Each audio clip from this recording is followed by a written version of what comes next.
অষ্টম শ্রেণীর প্রিয় শিক্ষার্থীবৃন্দ, তোমরা আমাকে অনেকে রিকোয়েস্ট করেছো যে কবিতা সামারি কিভাবে সহজভাবে লেখা যায়। তো আজকের এই ক্লাসটি হচ্ছে যে কিভাবে যে কোনো সামারি তোমরা একদম সহজভাবে লিখতে পারো সেই প্রসেসটা আমি দেখিয়ে দিচ্ছি এবং সরাসরি প্র্যাকটিক্যালি দেখিয়ে দিচ্ছি। তার আগে এই সামারি কিভাবে সুন্দরভাবে লেখা যায় তার কিছু নিয়ম নীতি আছে, সংক্ষেপে আমি এটার আলোচনা করছি, তাহলে লক্ষ্য করো। তাহলে দেখো, সামারি লিখতে গেলে তিনটা পার্ট থাকে সামারির। একটি হচ্ছে কি টপিক সেন্টেন্স, দ্বিতীয়টি হচ্ছে সাপোর্টিং সেন্টেন্স, আর তৃতীয়টি হচ্ছে কি কনক্লুডিং সেন্টেন্স। এখন আসলে যে এই যে তিনটা অংশ থাকবে, এই তিনটার মধ্যে একটা সামারি কয় লাইনের হবে বা কতটুকু পরিমাণ লিখতে হবে। তাহলে এখানে সামারিতে প্রথম লিখতে হবে কি টপিক সেন্টেন্স, অর্থাৎ প্রথম লাইন। এটা বলা হয়েছে যে ফাইন্ড আউট দ্য টাইটেল, অর্থাৎ যে কবিতাটা দেওয়া থাকবে সেই কবিতার পুরো বিষয়টা এক লাইনের মধ্যে উঠে আনতে হবে, অর্থাৎ যাতে এই লাইনটার মাধ্যমে বুঝে যে কবিতার মধ্যে মূল ওই কথাটা বলছে। এই জন্য বলা হয়েছে যে ফাইন্ড আউট দ্য টাইটেল, আর সেটি হচ্ছে কি টপিক সেন্টেন্স, অর্থাৎ প্রথম লাইনটা ওই ধরনের হবে। আমি এইটারও আবার কিভাবে লিখবা সেটার বিশ্লেষণ আমি এখানে দিয়ে দেব। তারপরে দেখো, এই যে সাপোর্টিং সেন্টেন্স। সাপোর্টিং সেন্টেন্স মানে কি, অর্থাৎ মাঝখানে যে লাইনগুলো লিখবা সেটি হবে এই যে পয়েম, মেইন, টপিক, 2-3 লাইন। অর্থাৎ কবিতার যে মূল টপিকটা হচ্ছে সেটার উপরে 2 থেকে 3 লাইন লিখতে হবে। তারপরে এই যে কনক্লুডিং সেন্টেন্স, অর্থাৎ উপসংহার, সর্বশেষ সেন্টেন্স। এটা বলা হয়েছে যে according to the first line, অর্থাৎ প্রথম লাইন অনুসারে, অর্থাৎ ফিনিশিং দেওয়ার যে লাইনটা হবে সেটাও এই পুরো কবিতাটার ভাবার্থটা যাতে সেই লাইনটার মধ্যে বুঝতে পারে, সেটি হচ্ছে কি কনক্লুডিং সেন্টেন্স। তাহলে তোমরা বুঝতে পারছো যে একটা সামারিতে কয়টি অংশ থাকে এবং ওই সামারিটা কোন পর্যায়ে লিখতে হবে। এখন আমি আলোচনা করব এই যে বিশেষ লক্ষণীয়, অর্থাৎ তুমি সামারিটা লিখতে গেলে কোন কোন বিষয় বিবেচনা করে লিখতে হবে। তাহলে চলো আমরা এই যে বিশেষ লক্ষণীয় বিষয়টা আমরা এখন জেনে নিই। তাহলে বিশেষ লক্ষণীয় হচ্ছে, লক্ষ্য করো, নিজের ভাষায় লিখতে হবে। এটা আমরা সবাই জানি, নিজের ভাষায় যে লিখতে হবে 5 লাইনের মতো বা 1/3 হবে, অর্থাৎ কবিতাটির 3 ভাগের 1 ভাগ হবে, সেভাবে লেখা যাবে। আর হুবহু লেখা যাবে না, এটাও আমরা সবাই জানি। আর 4-5 লাইন থেকে 1টি লাইন তৈরি করতে হবে, তার 4-5টা লাইনের মূল ভাবার্থটা চিন্তা করে একটা লাইনের মাধ্যমে শেষ করে দিতে হবে, তাইলেই তো সংক্ষিপ্ত হবে। তারপরে সমার্থক শব্দ ব্যবহার করতে হবে, অর্থাৎ হুবহু যে লেখা যাবে না, সমার্থক ওয়ার্ডটা, অর্থাৎ সিমিলার ওয়ার্ড যদি ইউজ করা হয় তাহলে এটা এমনিতেই পরিবর্তন দেখা যাবে। এই জন্য সমার্থক শব্দ ব্যবহার করতে হবে।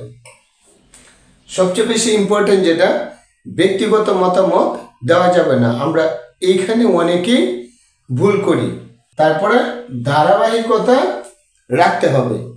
ধারাবাহিকতা যেমন প্রথমে আমার লিখতে হবে টপিক সেন্টেন্স, তারপরে লিখতে হবে সাপোর্টিং সেন্টেন্স, তারপরে আসবে কি কনক্লুডিং সেন্টেন্স। এই যে প্রথম যে 3টা অংশ বলা হয়েছিল। এখন আমি এই সামারি লেখার যে 3টি অংশ এইমাত্র বললাম, সেগুলো আমি এখন আলাদা আলাদাভাবে তোমাদেরকে লাইনগুলো কিভাবে লিখতে হবে সেটা আমি এখন বুঝিয়ে দিচ্ছি। এটি বুঝলেই তোমরা সরাসরি সামারি লিখতে পারবে। তারপরের অংশে আমি আবার সামারিটা সরাসরি টোটালটা লিখে তোমাদেরকে বুঝিয়ে দিচ্ছি। তাহলে লক্ষ্য করো, প্রথম 3টি অংশ তোমরা কিভাবে লিখবে। অর্থাৎ এই যে প্রথম অংশ, প্রথম লাইন, এটা হচ্ছে একটা ইম্পর্টেন্ট অংশ, কারণ শুরুটা যদি ভালো হয় তাহলে নাম্বারটাও ভালো আসবে। তাহলে এই যে দেখো, এখানে একবারে হুবহু লিখবে in the poem, the passage portray. এই যে পোট্রি অর্থটা হচ্ছে কি, অর্থাৎ প্রতিচ্ছবি, অর্থাৎ প্রতিনিধিত্ব করা। তার পুরো প্যাসেজটা, এই যে কবিতাটা লেখা আছে, এটার পুরো কথাটাই এখানে তুলে ধরা হয়েছে। এই ওয়ার্ডটা সেটি দিয়ে প্রকাশ করা হয়েছে। এই জন্য তোমরা মুখস্থ করে ফেলবে, in the poem the passage partridge. পরে এই ওয়ার্ডগুলা দিয়ে এই সেন্টেন্সটা কভারেজ করবা, এবং সেই সেন্টেন্সটি কিভাবে লিখবে আমি সরাসরি প্র্যাকটিক্যালে দেখিয়ে দিচ্ছি। এটা নিয়ে টেনশনের কোনো কারণ নেই। আমি একটা কবিতা উল্লেখ করে এখনই তোমাদেরকে বুঝিয়ে দিচ্ছি। তারপরে লক্ষ্য করো দ্বিতীয় অংশ, যে দ্বিতীয় অংশ 2 থেকে 3 লাইন লিখবে, অর্থাৎ মেইন টপিক থেকে 2 থেকে 3 লাইন যোগ করলে চলবে। আর এই যে দ্বিতীয় অংশে 2-3 লাইন যে লিখবে, এইটার যখন আমি সামারিটা ফুল লিখবো, সেখান থেকে বিশ্লেষণে যে কোনো অংশ তোমরা লিখতে পারবে। ওইখানেও আমি 1-2টা লাইন এখান থেকে বাইর করে দেবো, কিছু ওয়ার্ড সংযুক্ত করলে সেটা আবার স্ট্রং হয়ে যাবে। আর তারপর দেখো এই যে তৃতীয় অংশে, অর্থাৎ সর্বশেষ অংশে হুবহু লিখে দিবা, the poem conveys a message that ending. অর্থাৎ এই যে এই কবিতায় এইটাই বোঝানো হয়েছে, ওই বার্তায় বোঝানো হয়েছে যে সর্বশেষ, তারপরে লাইনটি লিখবা। এটার বিশ্লেষণ আমি তো ওই সামারির মধ্যে, ফুল সামারির মধ্যে আমি দিয়ে দেব। এখানে ডিটেল আমি আলোচনা করে দেব, যাতে একদম সহজভাবে তোমরা লিখতে পারো। তাহলে তোমরা লক্ষ্য করো, আমি এখন যে কবিতাটি তোমাদের জন্য অ্যাপ্লাই করছি সেটি হচ্ছে, কবিতার নাম হচ্ছে মাদার টু সন। তোমরা এই স্ক্রিনে দেখতেই পাচ্ছ। ইংরেজিটা তোমরা মনোযোগ সহকারে পড়ে নিও, কারণ ভিডিওটা লেন্থি হয়ে যাবে। আর বাংলাটা আমি বুঝিয়ে দিচ্ছি। তাহলে লক্ষ্য করো, কবিতার নাম হচ্ছে মাদার টু সন, আর লেখক হচ্ছে ল্যাংস্টন হিউজ। বাংলাটা ভালোভাবে লক্ষ্য করো। যখন এখানে বলা হচ্ছে, শোনো বাবা, আমি তোমায় বলি, আমার জীবনে কোনো ক্রিস্টাল সিঁড়ি ছিল না, ওঠাতেও ছিল কাটা আর খুচা আর ভাঙ্গা বোর্ড, আর এমন কিছু জায়গা মেঝেতে কার্পেটও ছিল না, একেবারেই খালি। কিন্তু তারপরেও আমি সবসময় চড়াই ভাঙতে থেকেছি, আর পৌঁছেছি মাচার মতো জায়গায়, আর মোড় ঘুরেছি, আর কখনো অন্ধকারে হেঁটেছি যেখানে কোনো আলো ছিল না। তাই বাবা, তুমি কখনোই পিছিয়ে যেও না, তুমি ধাপগুলোতে বসেও যেও না, যেহেতু দেখেছো একটু কঠিন, তুমি পড়েও যেও না, কারণ আমি এখনো চড়ছি শোনা, আমি এখনো চড়ছি, আর আমার জীবনে কোনো ক্রিস্টাল সিঁড়ি ছিল না। অর্থাৎ মা তার সন্তানকে তার জীবনে দুঃখ কষ্টের কথাই এখানে তুলে ধরেছে, কিভাবে সে দুঃখ কষ্টের মাঝে জীবনটা অতিবাহিত করেছে, আর এই দুঃখ কষ্টের মাঝেও তার উপরে আবার মানুষ কুটা দেয়, এই জীবনের বাস্তবতাটাকে এখানে তুলে ধরেছে। এখন আমি তোমাদেরকে এই যে সামারি যে লিখবা, মূল কথাটা আমি এখানে বাংলাটাও তো তোমাদেরকে দিয়ে দিয়েছি, স্ক্রিনে লক্ষ্য করো। তাহলে কবিতার মূল ভাবটা যদি আমি স্ট্যান্ডার্ড ভাষায় বলি, তাহলে এইভাবে হবে যে এই অনুবাদে কবিতার মূল ভাব মাতৃত্বের উষ্ণতা ধরে রাখার চেষ্টা করা হয়েছে। কবিতার মূল বার্তাটি জীবনে তো সহজ নয়, তবে কঠিন পরিস্থিতিতেও সাহসের সঙ্গে এগিয়ে যেতে হবে। এটাই হচ্ছে কি সাপোর্টিং সেন্টেন্স, অর্থাৎ মূল ভাবার্থটা পুরো কবিতার ওই কথার মধ্যে শেষ করা হয়েছে। তবে আমি আরেকটু সহজভাবে তোমাদেরকে সামারিটা আমি লিখে দেব, তারপরেও এটা মানে সিস্টেমটা তোমাদেরকে বুঝিয়ে দিলাম। তাহলে মূল সামারিতে আসা যাক, খুব গুরুত্ব সহকারে লক্ষ্য করো, তাহলে যে কোনো সামারি লিখতে পারবে কবিতার। এই যে এখানে সামারি লিখলাম। এখন দেখো এই যে in the poem the poet portray, এতটুকু তো আমি পূর্বেও তোমাদেরকে বলেছি। এটা একবারে যে কোনো সামারি আসুক কবিতা থেকে এই অংশটা সরাসরি মুখস্থ করে ফেলবা। তবে সবচেয়ে মজার বিষয় হচ্ছে যে এই যে কবিতা থেকে মূল অংশের কিছু ওয়ার্ড নিজে থেকে ওয়ার্ড লেখা, সেটা তো আরও সহজ ওয়ার্ডগুলো নিয়ে ইউজ করে দিলে। এই কয়েকটা ওয়ার্ড এখানে একত্রিত করে একটা ফ্রেজ হিসেবে ইউজ করে ফেলবা প্রথম অংশটাই। এই কারণেই দেখো এই যে a mother advising her Son about realities of life. অর্থাৎ এই মেসেজটাই দিয়েছে যে মা তার সন্তানকে এই বাস্তবতার কঠিনত্বটাই এখানে বুঝিয়েছে। তাহলে লক্ষ্য করে এই যে মাদার অ্যাডভাইসিং, কারণ এখানে তো মা তার ছেলেকে উপদেশ দিছে, তাহলে আমরা সহজ ভাষায় নিজের ভাষায় যেহেতু ইউজ করা হবে তাহলে সহজ অর্থে আমরা ইউজ করেছি মাদার অ্যাডভাইসিং, উপদেশ। কি উপদেশ? আর কে উপদেশ দিছে? হার সন, অর্থাৎ তার পুত্রকে উপদেশ দিছে কি বিষয়ে? অ্যাবাউট রিয়েলিটিস অফ লাইফ, অর্থাৎ বাস্তবতার জীবন সম্পর্কে এই উপদেশ দিছে। তো এইটা তো তোমরা সবাই বুঝো, কবিতাটা কি এই ভাবার্থ প্রকাশ করছে কিনা, কবিতার এই অংশগুলো সবাই বুঝতে পারবে। আচ্ছা, তাহলে তারপরে লক্ষ্য করো, শি কম্পেয়ার্স, তিনি তুলনা করছে। কি করছে? Her to A staircase. Staircase, এই যে স্টেয়ারকেস, অর্থাৎ এখানে বলা হয়েছিল যে কবিতাটিতে যে এই যে জীবনে কোনো ক্রিস্টাল সিঁড়ি ছিল না। স্টেয়ারকেস হলো কি? ক্রিস্টাল সিঁড়ি। তো এই কবিতার লাইনে তো তোমরা দেখতেই পাচ্ছ, আমি সব বিশ্লেষণ দেওয়া যাবে না কারণ ভিডিওটা লেন্থি হয়ে যাবে। লাইনে দেওয়া ছিল যে নো ক্রিস্টাল স্টেয়ার, তাহলে এইটার সিমিলার ওয়ার্ড ইউজ করা হয়েছে স্টেয়ারকেস। তুমি নো ক্রিস্টাল স্টেয়ারও ইউজ করতে পারবা।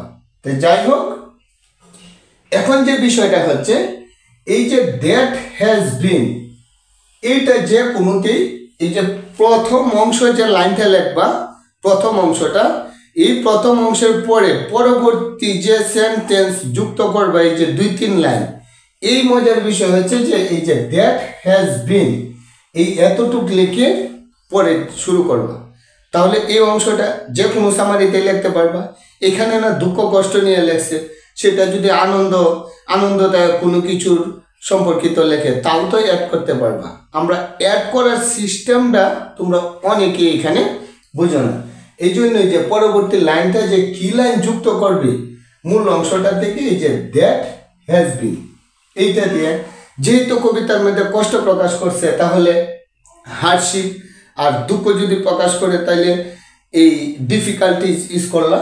তাহলে এই যে এখানে দেওয়া হয়েছে যে হার্ডশিপ অ্যান্ড চ্যালেঞ্জিং।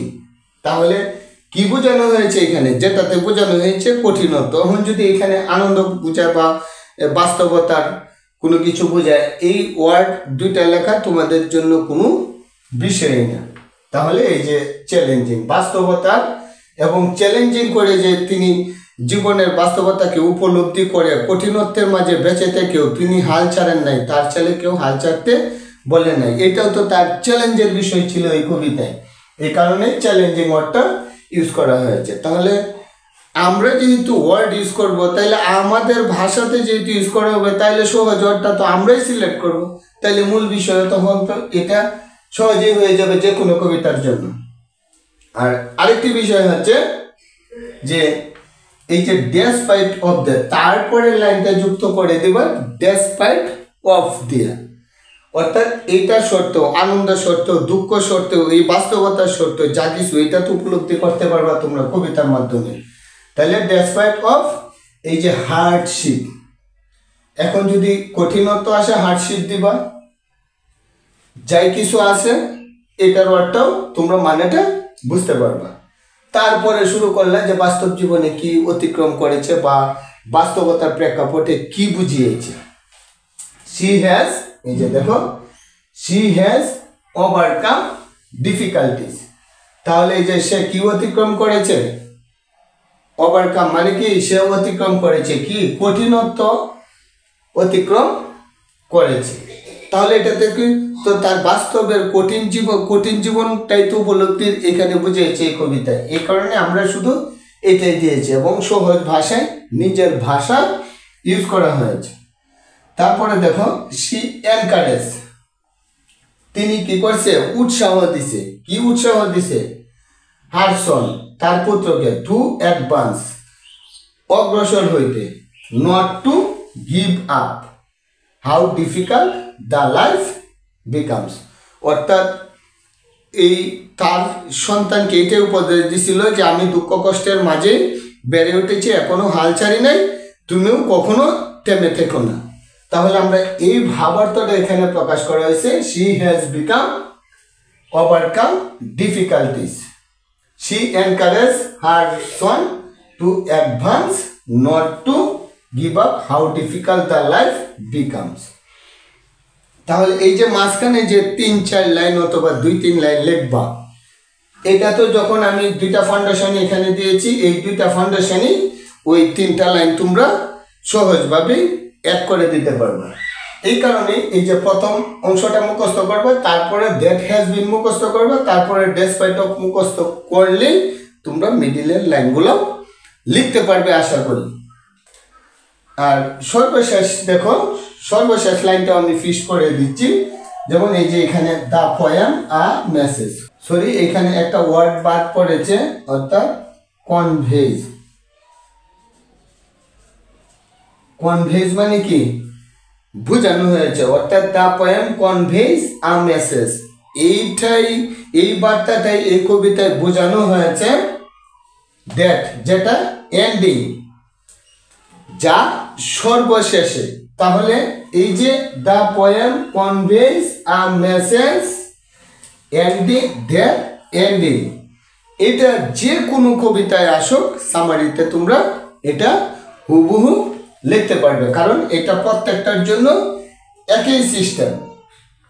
এখন এই যে বাস্তবতার লাইনটা এখানে এটার সাথে শুধু অ্যাড করে দিবা, তাহলে আমার মূল ফাউন্ডেশন যদি এটা হয়ে যায়, তাহলে এখান থেকে কিছু একটা অংশ হয়েছে। প্রথম লাইন যেভাবে লিখছিলাম এই আলোকে একটা সেন্টেন্স এনে লিখে দিলাম। তাহলে দেখো এই যে আমরা ইউজ করলাম কি, হার্ডশিপ ইজ এ সাকসেস, কঠিনত্বই হচ্ছে একটা সফলতা, অ্যান্ড পার্সোনাল গ্রোথ, অর্থাৎ ব্যক্তিগত অগ্রসর হওয়ার একটা অংশই হচ্ছে কি, আর সফলতার অংশই হচ্ছে কি সর্বশেষ এই কবিতাটিতে সেটি বুঝিয়েছি।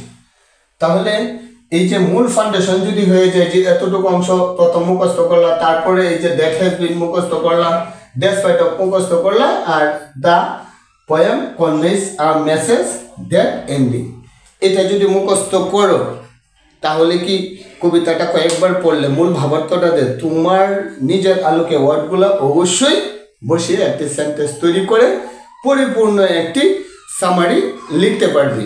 আশা করি বুঝতে পেরেছ। ঠিক এইভাবে তোমরা পরীক্ষার হলে লিখবে এবং অন্যান্য কবিতাগুলো এই কম্পেয়ার করে ঠিক এইভাবে লিখবে। এই ছিল আজকের বিষয়বস্তু। পরবর্তী প্রত্যেকটা ভিডিও সহজে পেতে ভিডিওটিতে একটি লাইক দিয়ে আমার এই zero to job English YouTube চ্যানেলটিতে যদি এখনও সাবস্ক্রাইব করে না থাকো, তাহলে এখনই সাবস্ক্রাইব করে বেল আইকনে ক্লিক করে রাখো। ধন্যবাদ সবাইকে। Thank you so much. All the very best. Hope to see you next.